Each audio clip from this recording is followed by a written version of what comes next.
Hello guys, kain po tayo. Yan po yung ulam ko. Shrimps na may cornstarch. Yung hipon ba? Tapos ito yung fried tilapia. Pritong tilapia. At syempre may konting kanin. Kasi nagda-diet tayo. At syempre yung pang dessert. Ito yung hinog na saging.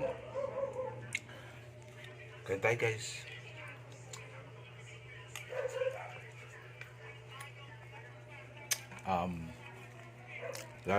Lalagay natin ng Mang Tomas na sauce. Medyo may ano siya, kunting anghang. Yan.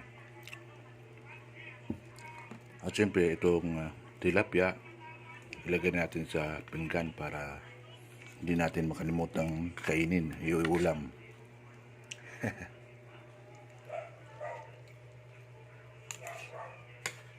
Kain po.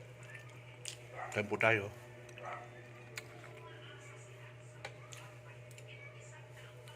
Thanks for watching.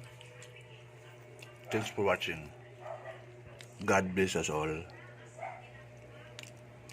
Salamat po.